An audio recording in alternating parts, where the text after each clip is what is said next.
It's objective. So young player of the season. Look, now, lads, I have a lot to say here. I'm going to try to respect my responsibility as host. I've got a clear choice, and I will back it to the hill. Bhavs, don't worry about it. That's the end. Bhavs, who is young player of the season? Listen, you got shouts. Strikers like Nketiah deserves a shout, in my opinion. Ultimately, listen, you have to give it to my star boy. There's 2 star boys, to be fair. Let's not forget that. There's 2 star boys. Smith Rowe, Saka, right? But the way Saka is... And look, people say goals and assists star, but his goals and assists aren't the greatest. Watch him play week in, week out. And look how important he is to where he's played. Left back, left wing back, right wing back, right winger, centre midfielder. He's played centre attacker midfielder as well. How many positions does this guy have to play for you to see how quality this player actually is? And I think overall, there's impact on the Arsenal team. Now, people will say Foden. But Foden plays in a team which allows him to play the way he wants to play. With freedom, right? And experience and winners next to him.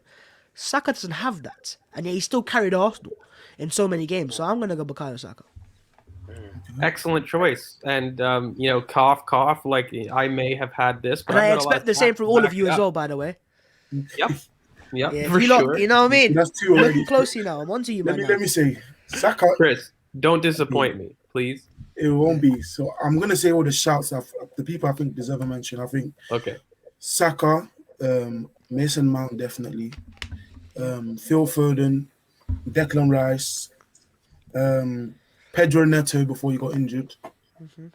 Does James Justin qualify? James? Yeah, he's young. Yeah, Justin. I think I'll give it to Saka, but everyone else is probably going to pick him, so it's a waste. So I would just say Declan Rice. Mate, back your choice. Don't go against the grain for being against the grain. Come over Saka? Over your boy Saka? No, you went for Deckers. Declan Rice is second for me then. No, third. You're having a mare, mate. You dropped down the list. Or you could have gone for ESR as well, you know.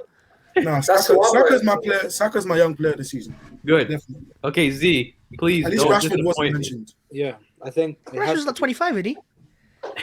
Oh, God. No, he's not. Someone check his passport, bro. Z, lad, please don't disappoint me. No hipsters. You got to know the right answer. I think it has to be Saka, and we can give shout-outs to Phil Foden, Mason Mount, but for me, what Saka has done is probably I've not seen any other player do, and it's basically him showing the ability to, thrive in different zones on the pitch, on the left, in the middle, on the right. He was even played as a right wing back at some point this season. Mount hasn't been better than Saka. And what I'd compare Saka to it's like an iPhone. There's an update, and once an update happens, the iPhone just gets better and better, and that's what Saka is. Saka just keeps on getting better and better. I never thought he played the way he did at right wing, but he's shocked me, and it has to be Saka, hands down. 100%. Absolutely. Yeah. Also, in terms of that comment about Mount, Foden and Rice having a better season, right? Ultimately, they're in better teams right now that have performed better this season, right? All those teams, and also those players have played before as well as starters. This is Saka's first proper year of being a starter week in, week out. Even last season, he came into the team, then dropped out, then came back in. This is the first time he's a starter. He's 19 years of age as well, so he's the youngest of all the players there. And he's got a team that doesn't have that quality that Foden has as well, or Mount has either. Yeah, Curran, don't pick Skip. Curran, how about you? Don't pick Skip. I personally, if we're looking at impact on the team and bringing a team from 15th to somewhere respectable, I think Emil has to have a shout in this. If you look,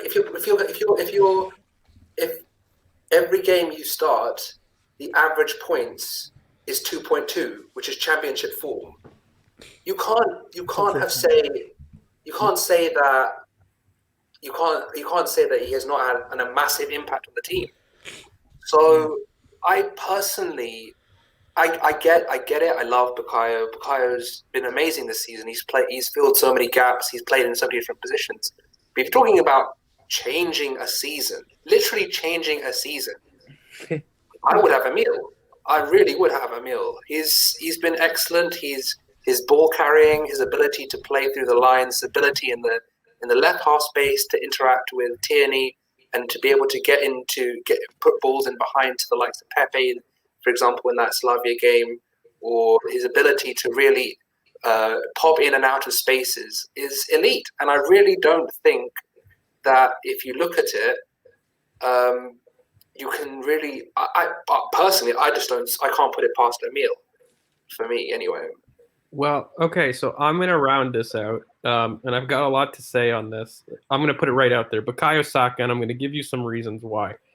Since 2019, Bukayo Saka and Phil Foden, before this last game, were tied on 19 goal and assist contributions as the clear top young players in the league. But since our last game, Bukayo has got an assist. He has objectively been the most influential goal and assist player for the entire season. If you look at Phil Foden's stats, he's played 27 games.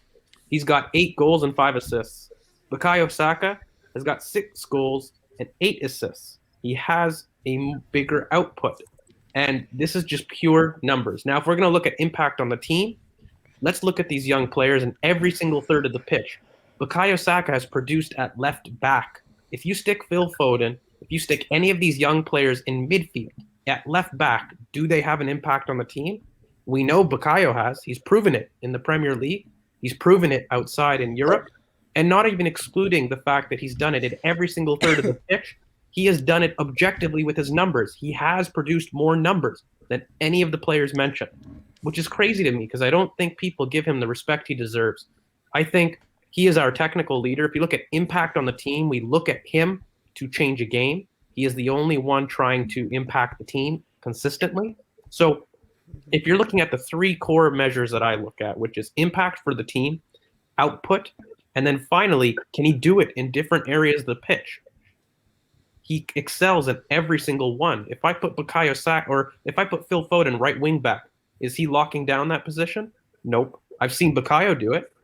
If I'm putting him at left back, can Phil Foden impact with output, not just on the team game, but can he provide a goal and assist from left back?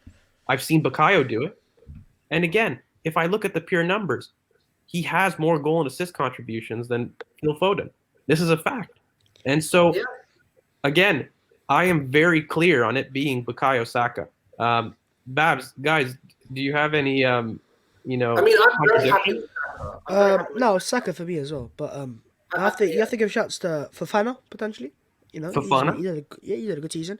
Willock as well. He's 21. He's had a good half of the season, hasn't he? It's as a shout, obviously.